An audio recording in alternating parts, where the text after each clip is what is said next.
Me.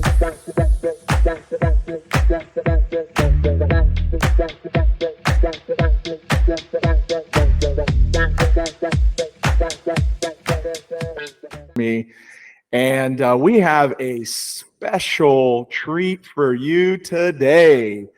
And if you don't recognize the guy next to Justin, don't worry, because I didn't recognize him at first either, because he's half the man that he was. But he's double the man mentally that he was at one time. So we have a special guest today, and that's Mr. Brad Nash.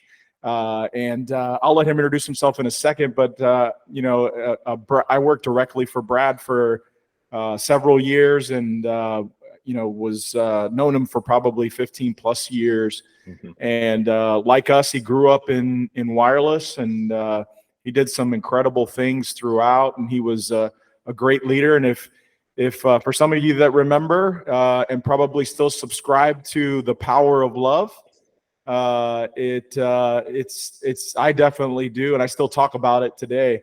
But Brad, I'll pass it over to you and have you introduce yourself a little bit. Tell them a little bit about yourself for those that may not know who you are, but you're not only famous, you're infamous. So I'll pass it over to you, Brad. Yeah, don't start me off with movie quotes, because then this podcast will be for 4 hours. Thank you, Javier. Yeah, my name's Brad Nash. I've had the privilege of working in the wireless industry for over 27 years. I know I started when I was 6, and with multiple companies, really 2 companies, but multiple companies through acquisitions and mergers and name changes and that sort of thing. And, ironically, I kind of fell into wireless. I was actually working for a big box retailer that no longer exists. And they one day said, "Hey, we're going to put cell phones somewhere." And I was, working in the car stereo department. And they were like, "Well, they're putting cars." That's how long ago this was. So we'll put them in there. So, that's how it started. And it started me down this journey. And I'm very thankful because I was truly blessed along the years. But yeah, I started out selling cell phones at what I would consider a frontline position. And then over those 27 years was able to work myself up to the last position where I was vice president, general manager of a particular area, the Southeast. And it was an unbelievable journey through that. Learned a lot, made a lot of mistakes. But more importantly, learned a lot and met a ton of great people like you two Jays, average Jays. I don't know if I would call you average. I would say you guys did extremely well for yourselves as well. But I'm very excited to join this and share some information and be grilled. Put on the other side of the interview on what questions. But excited to be here, guys. Yeah, you guys should. Yeah. Just picturing Brad riding in his convertible, talking on his car phone. I don't know, the hair, the hair blowing in the wind. Yeah, it wasn't a convertible, but it was a T-tops. Now I'm really dating myself. Close enough. Had T-tops. Yes. And everybody should have known the phone was fake, even though it lit up, because the stereo was so loud because there was no back seat. Like, who's talking? Oh, I'm so thankful there was not cell phones and video back then, because I would have invented memes before there were memes, because they were like, "Hey, take a look at this character going down the road." Yeah, if I remember right, there was an old picture of you going around back in the day that you kind of more resemble that Brad than Brad did at that time. So. Yeah, I'm a little more at my younger weight than I was. That's what Javier is referring to. So since starting my second career and after wireless right now, I was able to drop a few pounds through that journey. Yeah, that's awesome. Well, before we get into some serious questions, I'd love to just hear, you 27 years in wireless. When you think about that, that's a long journey. And I know you have some really funny stories along the way. Yeah. Off the top of your head, what's one of the funniest cool stories that you'd want to share to our audience? Oh boy, funny stories. Well, I think throughout my career, I didn't take myself all too serious. And so there were times where I volunteered or was voluntold to do things that probably most people would say weren't career advancing opportunities. Just to give you an idea, I was in a contest once, and there's a picture of me in an Angry Birds outfit out in the middle of a busy street in Charlotte, North Carolina, with a sign. I lost the bet, so I was a sign flipper, and I was put into an Angry Birds outfit, and I think we had the best day at that store we had in a long time. So I think it was wildly successful. I was put in other costumes throughout my career. I remember one in particular, the movie Talladega Nights, which is ironic. If you're into NASCAR, they have this whole Talladega races this weekend. And ironically, the two cars that were in it, they're sponsoring two cars in it. It's been actually quite hilarious.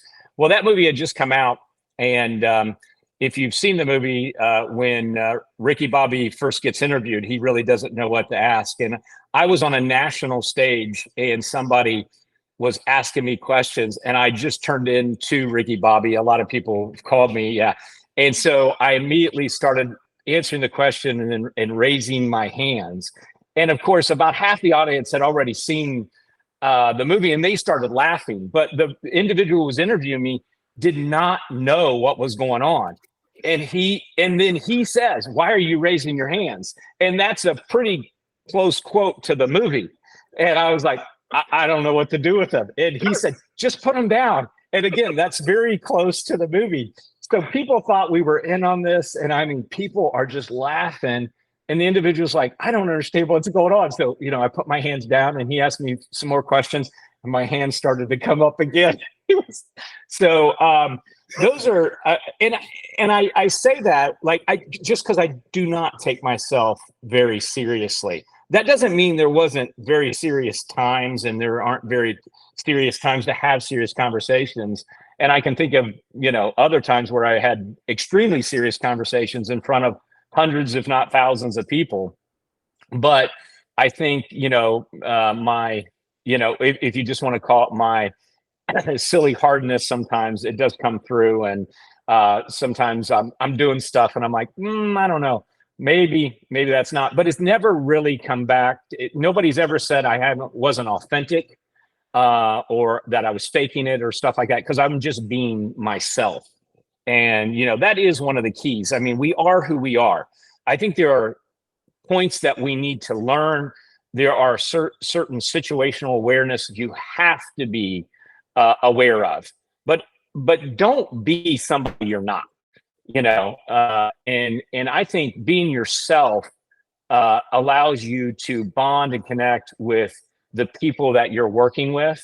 And I think that's one of the main keys is building relationships, authentic relationships, so that you can ask for help, provide help, and open those two-way streets. So I know that kind of started us down, but there's no doubt. I mean, Javier, I'm sure there's many stories, or Justin, where I've done something pretty silly, especially like on a video like this or whatever. So, say serious conversations as Brad Pitt filming commercials. There's another example. Like I did a whole parody where, if you guys remember Brad Pitt with the Chanel No. 5. Well, I put myself in a wig, and I might not have been this size, so I was more fluffy Brad Pitt, and I did the whole black and white, and the bathtub one was the best. Yes. Well, there you go. I mean, people are like, "What?" And again, I just didn't take myself very serious, but it was all through fun and games to get people engaged and learn a little bit about myself and them. So Stick getting into with us because I'm gonna find that video and we're gonna intro our next podcast Oh with my the gosh, I bathtub can't believe you video. saved that. Justin is like the savant Yeah. of our two average J's. He keeps Yeah. everything and knows everything. Well, if it's you'll see a little bit of this Yeah. in one Yeah. of the videos. So yeah. So getting into some of the questions, Yeah. some of our audiences are kind of newer to the corporate world, or they're just trying to navigate through it, trying to advance them and grow and get to higher positions within their companies. You obviously 27 years and you climbed that ladder pretty well. What are some things that they should know from leaders from the top, and what they look for, and what advice would you give them as they climb or try to attempt to climb and focus on the right things? Yeah, I think this is a great question, guys, because I think you have to be purposeful when thinking about this. You should not take the tack, well, whatever happens, happens. Because throughout my entire career, the reason I was able to do and move and take some of the positions was, number one, through relationships.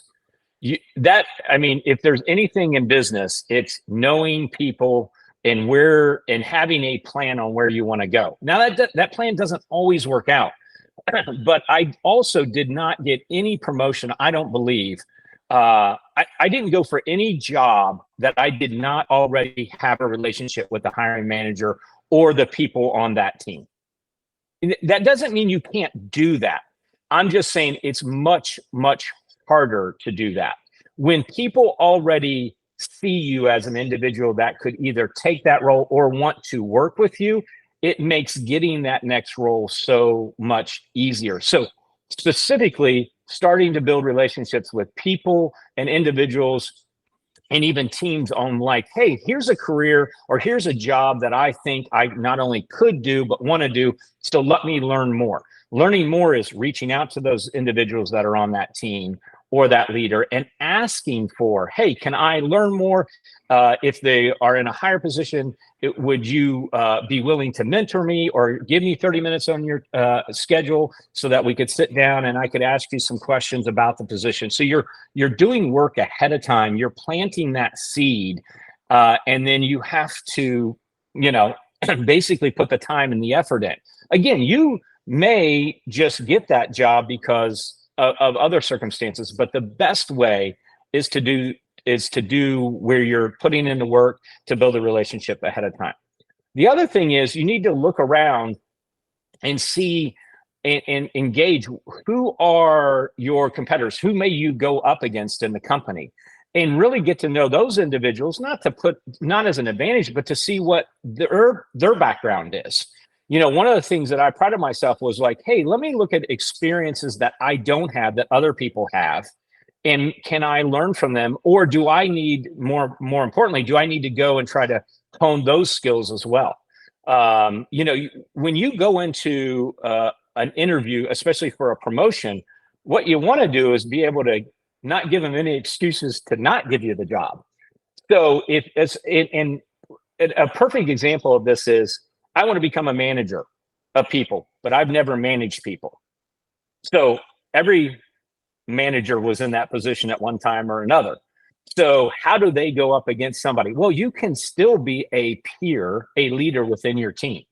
You can still get people to advocate for you, because when people start talking about yourself in a good way behind your back, when asked, that's when that you're making pride. So serving others that are on your team, and that team, usually people get, in my opinion, people get teams a little mixed up. Like especially if I say to a manager, who's your team? What they're going to tell me is this person, these individuals that work for them. And I'm like, no, you're their manager. Your team are your peers, your other managers. What are you doing to help your other manager better? And so again, when you start to serve other individuals that are in the same level or role as you are, you will start to build advocates for yourself that will start to promote yourself as well. And management looks up or sees that stuff happening. When leadership sees other people helping other people, and for example, if it's in a retail environment and somebody goes in and says, "Wow, this looks really good," and why, how did that come about? And that individual says, "Oh, well, I worked with Javier over at the other store. He was actually doing this, and he shared it with me, and it's working for me at my store." That's golden right there. And then one last thing. So you got relationships, serving others, especially people that are on your same level. The third one is self-awareness. And this is by far the hardest one. Like, as I just think human nature, we're really good at telling or figuring out what other people's shortfalls are. Like, oh man, let me tell you what my leader does really, really bad. Or let me tell you what my coworker does really, really bad. What we're really poor at is like, what do we do really bad? And by the way, not that this is no big secret. You're not good at everything. You know what I mean? And the sooner you realize that, by the way, you're probably really good at a few things, but you're probably as poor. It's like a weight. You're probably really poor at a few things. So, the question is, on those things that you're poor at, is it a training? Is it a knowledge issue? It may be. But you know what? It also may not be that. It may just be your personality and your style. And so then my recommendation is surround yourself with people that are good at what you're not. And just be open about it. There are many times I've told people the reason you're on this team is because I do not do these things well. And I need you to tell me when I'm stepping in it.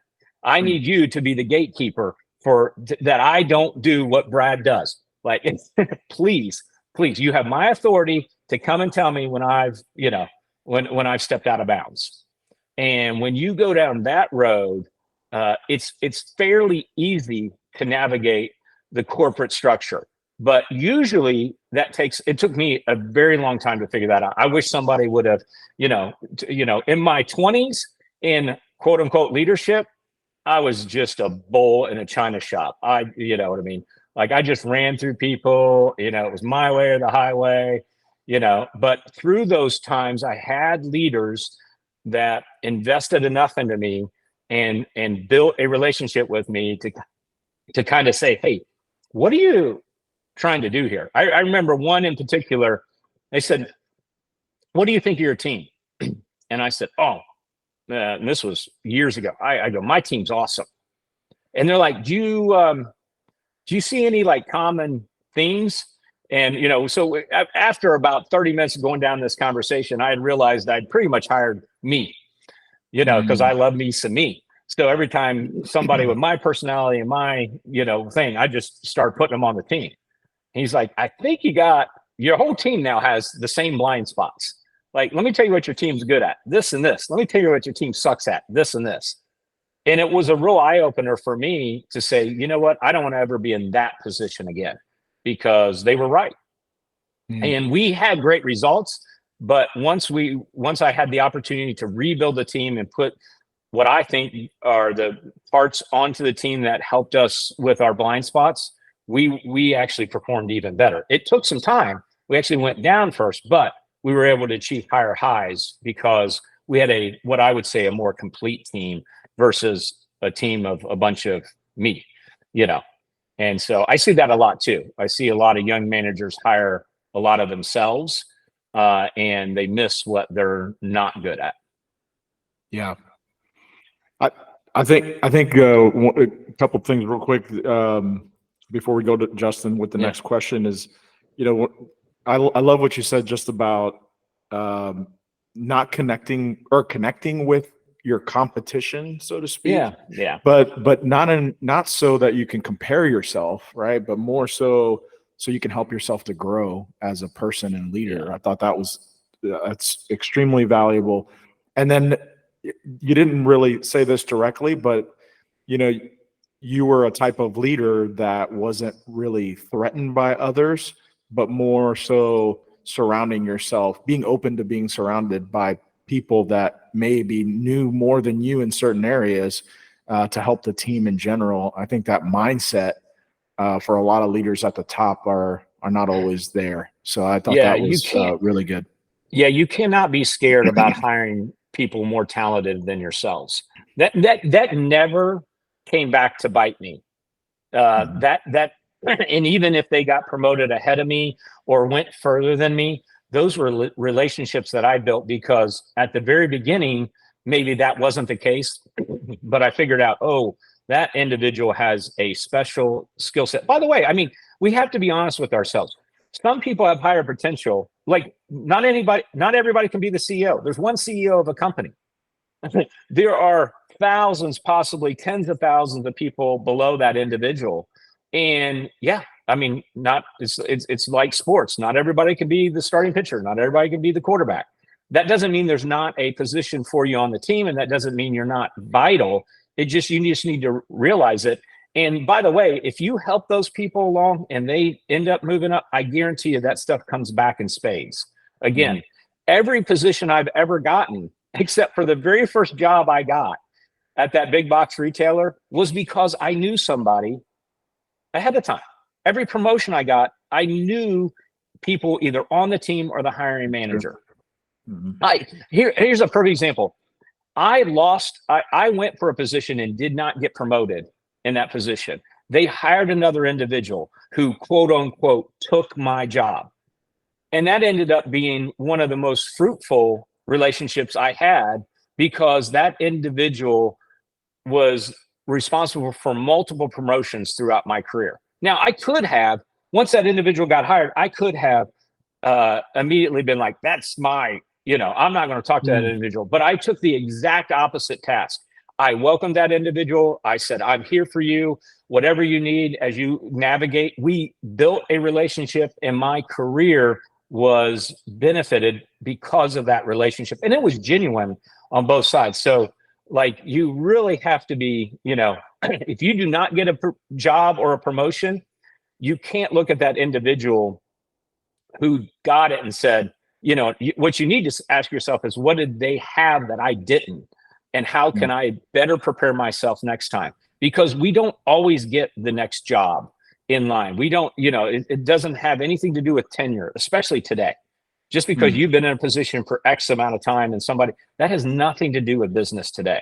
It's all about, right place, right time, and the right fit. And a lot of people don't talk about that. And we might dive into that because a lot of times when I was making a decision, I literally was looking at the team that individual was taking over and saying, who's a good fit for that?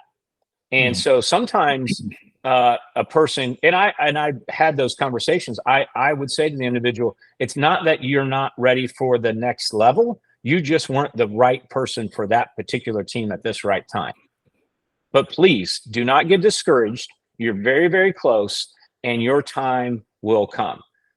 I wouldn't feed them any BS like, hey, that person answered these questions better. No, sometimes it's just right fit, right place, right time. Yeah, it's so important because it's so easy when you're on the other end of that, you don't get it, to start to look at, oh, well, let me try to figure out like who they knew or just poke holes in the person as opposed to taking the opposite approach like you shared. And I think that's hard to do, but that's the right thing to do. Yeah. And then I love the first thing that you shared too, just taking it all the way back. And that I look at it like, trying to sell something on a cold call versus trying to sell something when you're at your dinner table or you're with a friend. And that's what you spoke about with those relationships up front and making sure that they're there. And, there's probably lots of people out there right now that are trying to start over. They're trying to find a new company to work with. And so I'm going to pivot a little bit and switch gears because, obviously the job landscape has changed. Like wireless was huge and hot for a while, and now that's starting to like slow down a little bit. But there are other industries and other trends out there. Like, what do you see when you look at the job market to say, you know what, if you're sitting out there looking for your next step right now, maybe go in this direction, or if you're just getting started out into the corporate world, head in this direction. What do you see out there right now? Yeah, I mean, I'll just, my overall take of the job market right now, and I know all the reports aside, I just know of a lot of people because of being in the wireless industry, which I believe is shrinking. I have a lot of contacts there. I think a lot of people get caught up like I have to stay within the same industry. So number one, and you mentioned it, like your skills are transferable. If you were overseeing a team, and especially like if you were overseeing a team in retail, there are a lot of retail positions out there. And it is my experience that they are extremely hungry, these companies, whether they know it or not, they should be extremely hungry for leadership and the right types of leadership. Because with the right types of leaders in place, you can have extraordinary results. You know, my whole kind of game plan was, and again, this is more wireless specific, but I do think it translates, which is if I have the right leader in a store and that store had been struggling and I put the right leader in the store, there was a good opportunity that they would double the business just through leadership. Now that leadership that is all the way down, coaching their teams, taking care of customers, you know, it's the complete package, but it was that big of a difference. And so whether it's selling cell phones, whether it's a, you know, hardware store, whether it's a grocery store, it doesn't matter. Customer service is one of those intangibles, and leadership is one of those intangibles that does show up. It just, you can't walk in immediately and see it on a board. What you do is over time, you see it as you compare to your, you know, from one store to another. So I would just encourage people who've been maybe in this wireless industry to look outside of the wireless industry, because retail is retail. Sure, you got to learn about what makes that retail click and what, you know, their key performance indicators are, and, you know, that sort of thing. All that stuff changes. But building relationships, leading people, you know, getting people to commit to a goal, having a strategy, that is all, in my opinion, universal. And it goes down to building right teams and getting right people on the team. And as you guys know, you know, what my non-negotiable was that people who were on the team needed to really enjoy, i.e. love what they did. And if they didn't, they needed to go do something else. And, you know, that's a two-way street. They can go do it on their own, or they can be forced to go do it. And that sounds a little tough, but you're not going to win as a team unless you have everybody committed. And I mean everybody. If you have a team of 10 and one person's not committed and 9 are, that doesn't work, because that one person will do their hardest, darndest to infect all the others. Because when you get into that bad place, I don't like my job, you want to infect everybody, whether you're doing it consciously or subconsciously. I think it's more subconsciously. And you have to get that individual to go do something else, whether on their own or by, you know, with yourself. Because when you have a team of dedicated people and they all have the same goal in mind, you will be amazed at what they can achieve. And so this job market currently is not easy, in my opinion. Like, if I want to go out and make $15 an hour, you can go get you can go get 5 job offers tomorrow. If you want to go out and make $50 an hour or $75 dollars an hour, you're going to have to work hard. You're going to have to look. And that's where, again, building relationships previously is going to help, because the odds are, if you're trying to get a 6-figure job, you're not just going to apply online, you know, LinkedIn or Indeed, and get a call. I know a lot of people who have made 6-figure salaries who have applied for thousands of jobs and gotten very few interviews. And that's not because they're not qualified. The other thing is, and you have to remember this, especially when switching companies and or careers and or, you know, types of businesses, you may have to take a step back. This is where you have to kind of reflect yourself. You can't be in this thing like, hey, I've been at a particular level. Let's just call it, I've been at a district-wide level. There's no way I'm going back to being a store manager. Well, you probably aren't going to get that opportunity in a new company. What you probably could is get an opportunity at a lower level, and you prove yourself, again, through some of those techniques that we talked about. And then maybe in a year or 2 or 6 months, it just depends on the industry, you may have that opportunity.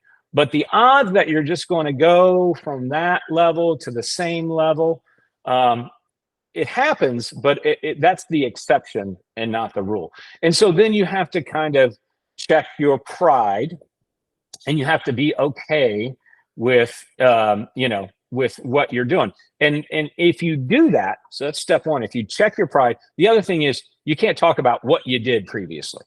You may mention it one time. I give you the opportunity one time, but you can't say, oh, well, I used to be a district manager. I used to be like, nobody wants to hear that.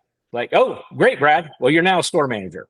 Or, I used to be a store manager. Well, now you're not anymore. You're assistant store manager or whatever it is.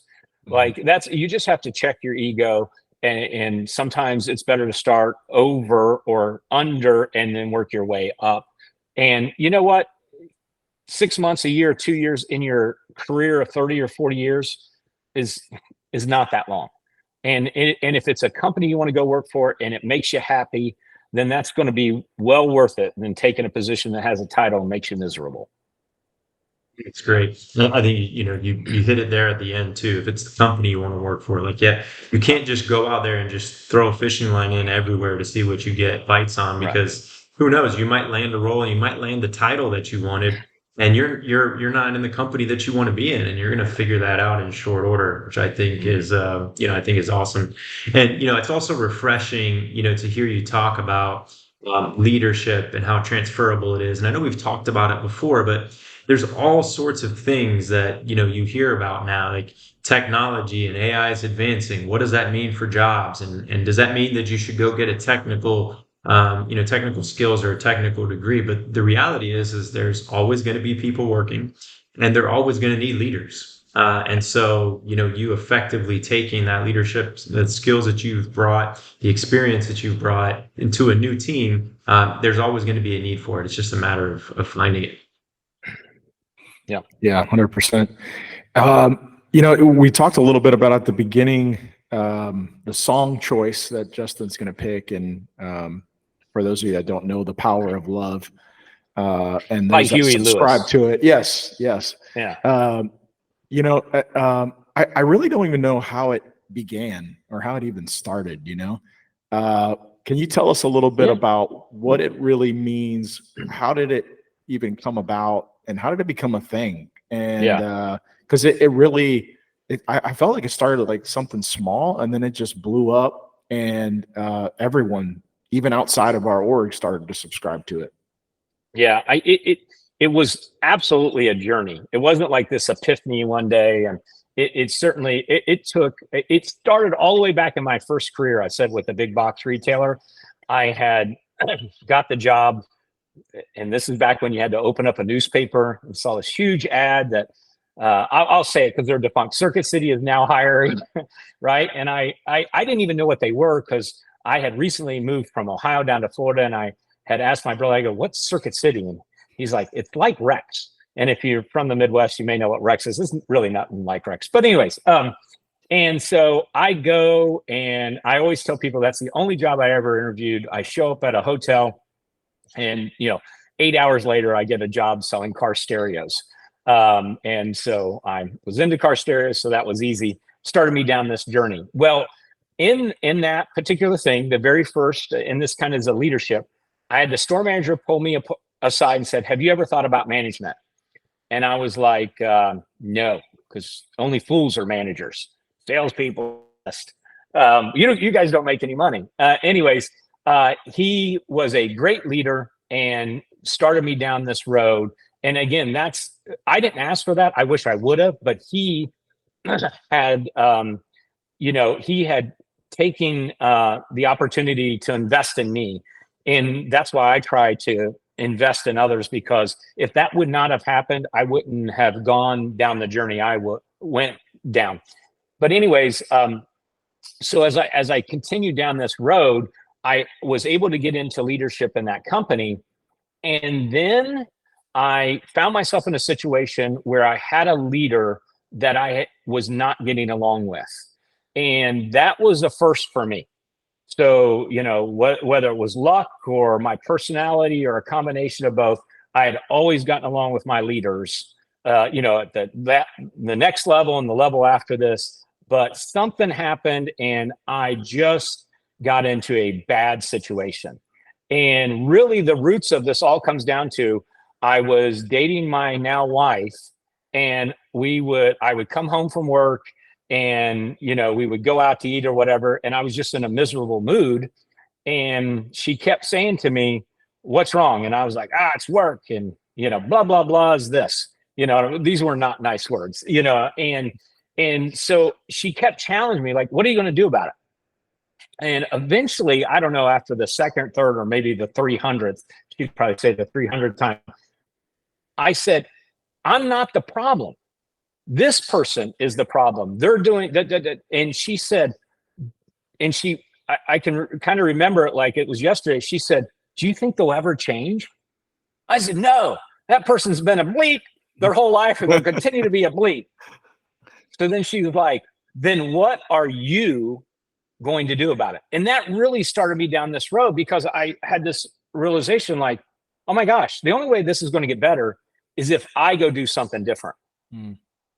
Either at the company or outside the company. Now, I ended up leaving, outside the company. By the way, that's another tidbit. Most people leave their job voluntarily because of their boss.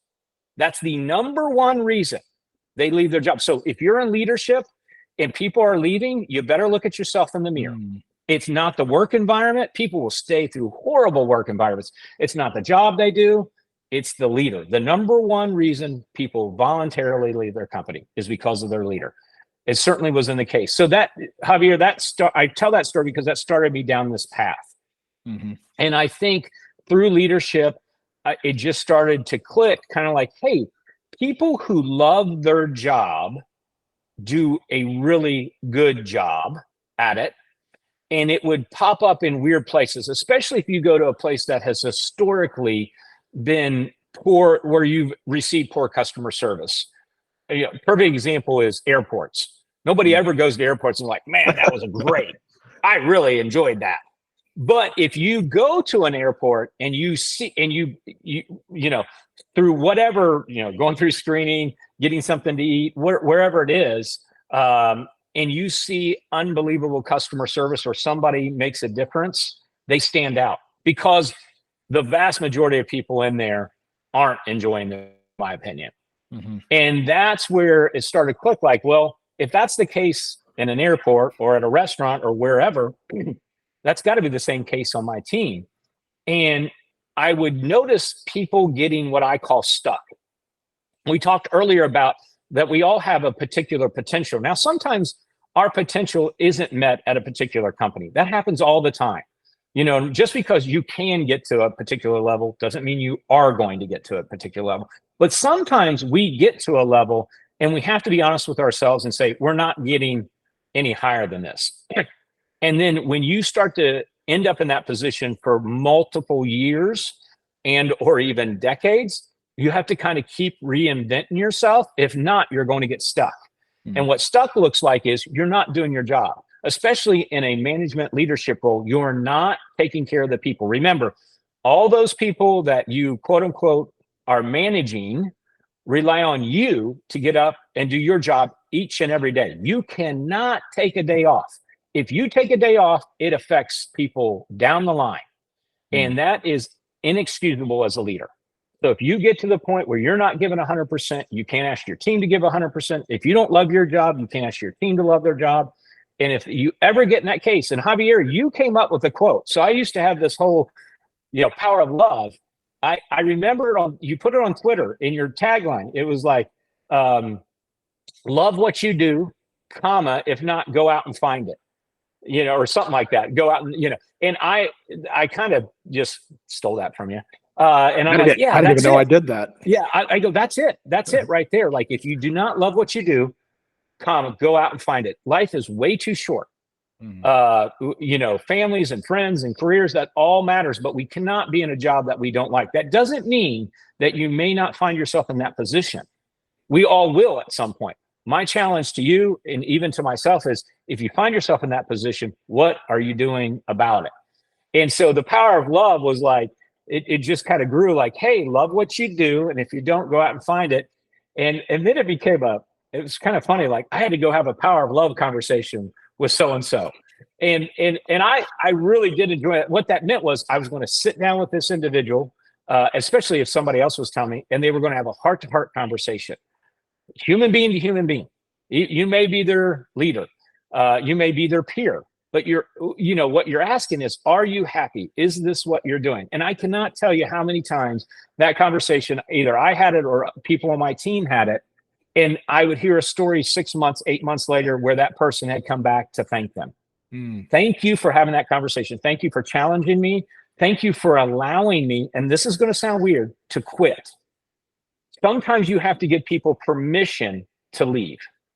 You have to say, it's okay to go find another job. I want the best for you and your family so that I can have the best for me and my family. And that's sometimes a little hard concept, but when you just sit and think about it for about 30 seconds, you're like, yeah. And that goes back to, if there are people on your team right now. So this is out to all the leaders that are leading individual. I don't care if it's a team of 5 or a team of 500. If you're not actively working on helping those individuals that do not love what they do and they're on your team, go find something else, that's on you. And you're not going to go to the next level until you do. And sometimes it's just having that conversation, because you know what? Just because somebody's not good at a particular position doesn't mean they can't be great at another position. I cannot tell you how many times having that conversation helped somebody go into another direction, and then they ended up getting in a job that they loved. And guess what? They were, quote unquote, a superstar. Just finding the right fit sometimes is the answer. You know what I mean? Maybe you're not good at leading people. Maybe you're good at operational, or vice versa. And, I've seen people just do amazing things in a role that they really enjoy. And then once they get to loving their job, it's just a whole lot easier to ask for, hey, I need a little bit more. It's amazing what people will do when they love their job. They won't do it if they don't. I've seen so many people, in your sphere of influence that have made that transition, and it's awesome. Like it's awesome to see, and appreciate that, and appreciate you instilling that, because, like Javier said, it did kind of start small, and it felt like it built organically as well, and then it became exactly what you just talked about. Let me have a power love conversation, instead of me looking at it like, let me have this really tough conversation. I'm dreading it. I don't want to do it. It was more like, I'm doing the best thing for this person, and let me go actually sit down and just be honest with them. I have to share one story. I had a leader, a peer of mine, come to me, and when it had come up in a meeting, the power of love, because you're right, it did take off, and they laughed at me. Not in we had a great relationship. He's like, I don't want to hear any more of that power of love BS. You know what I mean? Blah blah blah. But one of the most gratifying things was, like, 6-8 months later, that individual called me up and said, okay, something's going on down there in the Southeast. What is this BS, and do I need it? And when I was given the opportunity to talk about, and that particular individual had the most tenure at a particular level, they had the most tenure in the company. And my question was, how those individuals are stuck? You know what I mean? How many of those people need to really go do something else? And you need to get new people in who have a different perspective and that sort of thing. And again, sometimes that just means transferring to another store. Sometimes it needs another position. The worst case scenario is they do go outside the company. But if you're truly invested in people and you want the best for people, that's what you want. You want them to go flourish. And if it's outside the company, it is. But, I think that stuff pays back in spades again, later on, because you never know who you're going to work with in the future. You never know whose, team you're going to be a part of. And not that you should do it out of that. You should just do it because it's the right thing to do. Yeah, that's exactly right. Yeah. The right thing to do. Well, believe it or believe it, we're at time. I think we had like 7 or 8 questions prepared. We got to like 2 of them, but that's what you get when you have the magic of. We got to bring him back. He's going to come back. Yeah, I know, 100%. We can't cut it off here. We got to keep going, and we'll do the intro with the bathtub and all that. But hey, I took away a lot. So 1, leadership matters. Leadership transfers. Number 2, check your ego and have that internal focus as opposed to external focus. You talked about that several times. Like some people get into this mentality of everything outside of me is impacting and driving what I do, as opposed to I'm the only one that controls me and my own outcomes, and let me look internally. I love it. The power of relationships and how that helps you, in the future and whatever you do. And then, lastly, we ended it there on a perfect note with love what you do. And I'll let Javi kind of jump in too, but I just wanted to, publicly thank you because you've helped me, probably during one of the most challenging times that I had in my career because it was new to me and I was, impacted in a role and I had to take this step back and you were my new leader and just your guidance, perspective, and honesty for me at that time was huge. And I'll never forget us sitting down and having a conversation there at Perimeter Mall in one of the restaurants there. And you kind of, walked me through, exactly how you were looking at things and how things happen. And it helped me tremendously because in my mind, it was a power love conversation, not necessarily because nobody wanted me there, but because I was getting in my head and getting in my own way, and you absolutely helped me through that. So thank you for that. And I know there's so many others out there that have felt the impact of Brad as well. Well, you're welcome. Before we go to Javier, Justin, and I think a key point here is you allowed that conversation to happen, right? You were very involved. You weren't closed off, and so it is a two-way street there. And I think that's really important. And again, it goes back to sometimes I guess we'll call it swallowing our pride. I certainly had to do it, but sometimes it's better to listen and really reflect on what people are saying because the words are there, and if they're genuine, they want the best for you. But you're welcome, Justin. But that is a two-way street. You have to be able to receive that, and that's not always easy. Yeah, as Justin was talking, I was just thinking about the many conversations that I had with Brad over the years, with you, Brad, and when I think of the most impactful ones, they were ones that I wrestled with myself in my head. I think the first one that was when I went for the development program to director way back in, I think it was probably 2015, and I didn't get it. And I did get some bad advice from a leader on that. They said, go in there and tell them how great you are. And by the way, you did a great job at that. I did it. I listened, and I shouldn't have. And I remember going, now that I look back, it's hilarious because I went back in there saying, like, man, these people wouldn't be where they are if it wasn't for me. So I was like, what the heck was I thinking? But I remember after I didn't get it, that was so detrimental to me because detrimental in a good way, because I remember having that feeling because I had really experienced failure from then. My first district manager interview opportunity, I got the job, and I stayed local in Orlando, which had never been done before. And so I felt like, oh man, I'm a shoe in here. This is mine. And I didn't get it. And then I ended up calling Brad and asking for feedback. Wow. That day, I regretted calling Brad and asking him because he really told me straight up like how egotistical I was during the interview. And I was like, it was devastating. But in my mind, in the time, I was mad at Brad. But after I walked away from the conversation, I remember really growing from it and realizing and it was a shift in my mindset of how I needed to lead, how I needed to present myself, what really mattered most. And it wasn't me, and it wasn't about me. And that helped me land the next opportunity. And then, there was other ones where, I think the last time I was on Zoom with Brad, it wasn't a pleasant conversation. It was one of my layoff situations. And that was a hard pill to swallow after being with the company for so long. And, but I remember conversations that we had afterwards that really helped me to wrestle with the very things you talked about today. My skill sets are transferable, and that it wasn't something that I did. And I had to accept that as part of the process of where I was and where I needed to be.